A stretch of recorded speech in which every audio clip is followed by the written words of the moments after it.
Welcome to Filipino English Translation. Bahagi 1, Unit 4. Tukuyin ang gamit sa bahay. Name the items in the house. Okay, let's start. Simulan na natin. Ang mesa ay gawa sa kahoy. The table is made of wood. Malinis ang plato sa kusina. The plate in the kitchen is clean.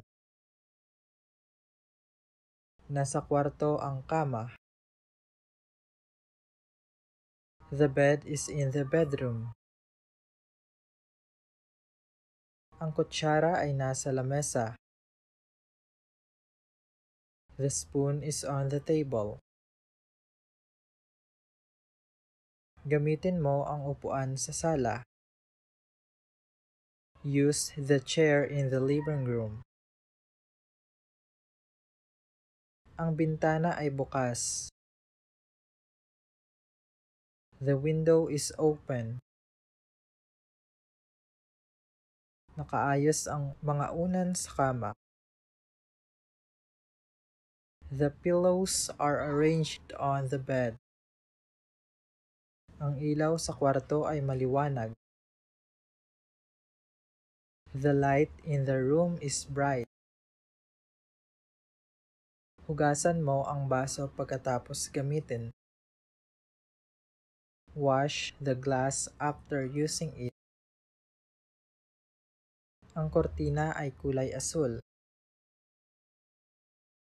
The curtain is blue. Ang telebisyon ay nasa sala. The television is in the living room. Walisin mo ang sahig gamit ang walis. Sweep the floor using the broom. Ang orasan ay nakasabit sa dingding. The clock is hanging on the wall. Ang kalan ay mainit pa. The stove is still hot.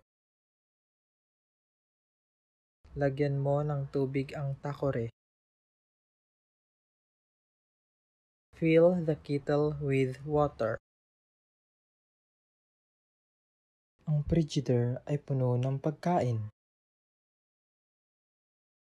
The refrigerator is full of food. Ang pintuan ay nakakandado.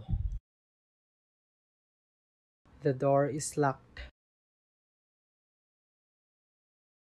Nakapatay ang bentilador sa kwarto.